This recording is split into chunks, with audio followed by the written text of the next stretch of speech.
Assalamualaikum warahmatullahi wabarakatuh dan salam sejahtera kepada anda, pemilik-pemilik kereta yang berada di luar sana.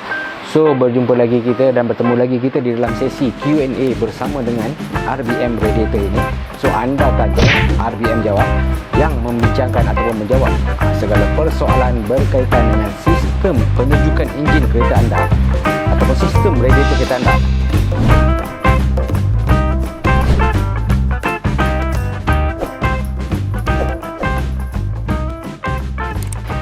Tiga soalan daripada YouTube channel kami yang mungkin RBM akan jawab pada sesi kali ini. So, soalan yang pertama daripada Muhammad Norazizal.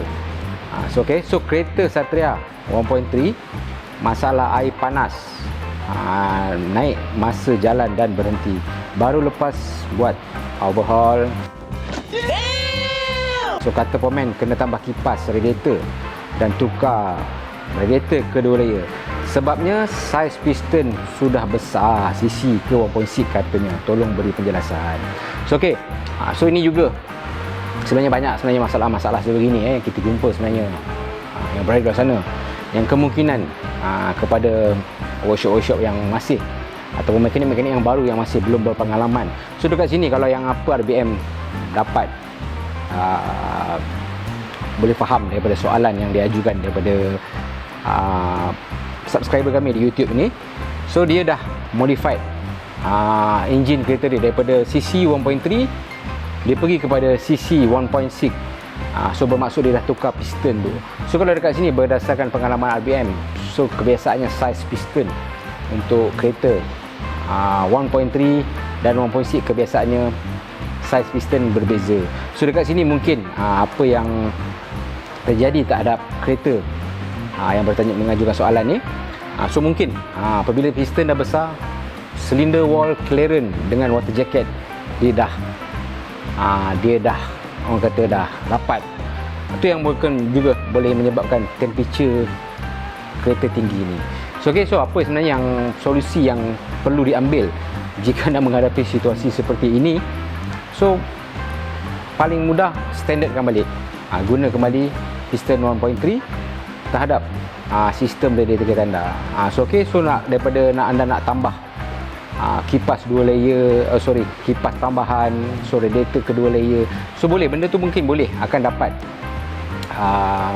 menyelesaikan masalah sebegini, masalah temperature tinggi ni. Tapi sebenarnya untuk jangka masa panjang dia tidak bagus. Sebenarnya apa yang car manufacturer dah buat untuk kereta anda sebenarnya dia dah perfect dah. Kan tak, bila anda melakukan modifikasi yang tak sepatutnya ataupun out of spec terhadap enjin kereta anda, ni yang kebiasaannya akan berlaku gejala seperti temperature tinggi, engine overheat, sebab segala komponen dia tak match di dalam enjin kereta anda. So mungkin juga sedikit tips yang RBM boleh kongsikan kepada anda, mungkin juga pesanan sesama kita ataupun sesama mekanik. Can I advise you something? So kepada yang mekanik-mekanik yang kurang berpengalaman, so anda orang kata at least sedikit sebanyak cuba cari ilmu macam mana nak build enjin. Kenapa bila kita melakukan modifikasi sebegini akan ada masalah terhadap sistem enjin kereta anda sebenarnya. Kadang-kadang apabila macam ni, contoh dia tadi piston saiz 71 contoh, pergi ke tukar piston saiz 73 mm, sudah tentulah anda akan rebore blok anda. So cylinder wall enjin kereta anda dengan water jacket dia dah rapat dah.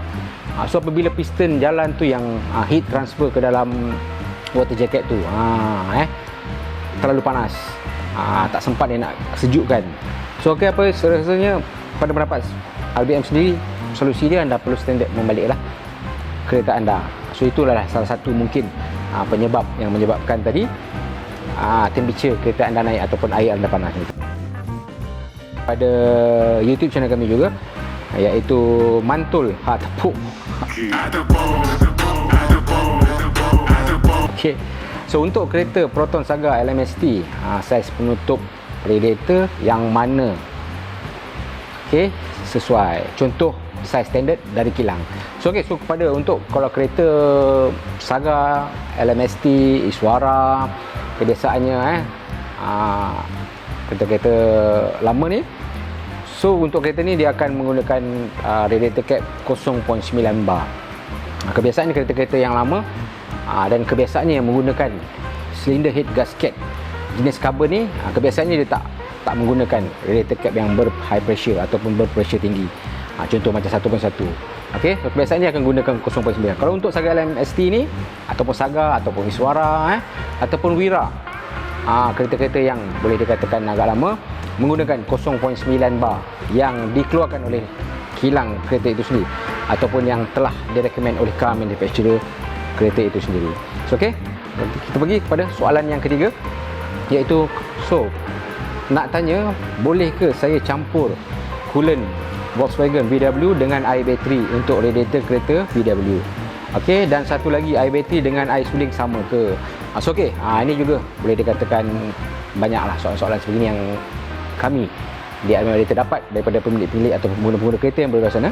So okey, so anda boleh campurkan. Memang sebenarnya lebih digalakkan anda mencampurkan coolant dengan distilled water ataupun air suling ni.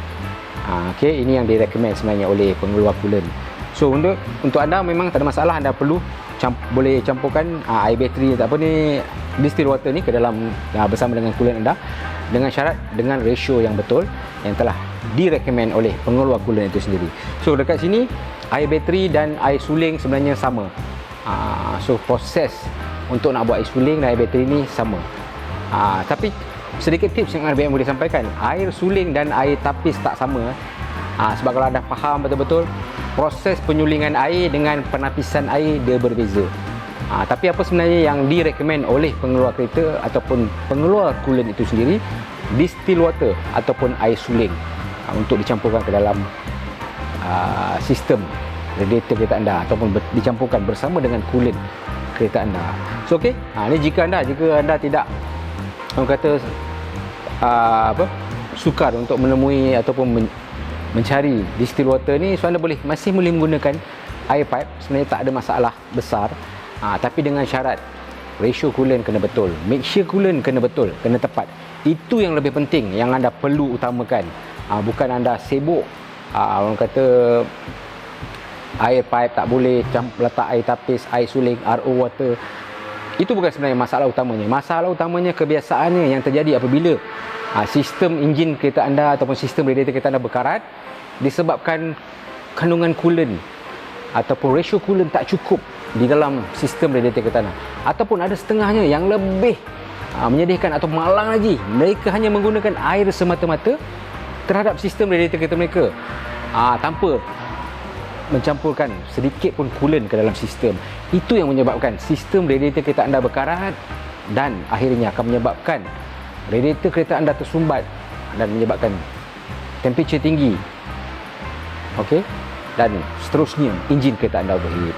So okey Joko, jika anda jadi masih ada lagi pertanyaan, persoalan ataupun kemusykilan anda berkenaan dengan sistem penyejukan enjin kereta anda ataupun sistem radiator kereta ini, anda boleh dropkan di ruangan komen kami segala soalan-soalan anda. Nanti tim kami ataupun admin kami akan mengumpulkan segala soalan-soalan anda berkaitan dengan sistem radiator kereta anda ini untuk RBM jawab di next topik kami di dalam sesi anda tanya, RBM jawab. So okey, sampai kita berjumpa lagi di masa-masa akan datang. Assalamualaikum warahmatullahi wabarakatuh. Masalah radiator, tanya RBM.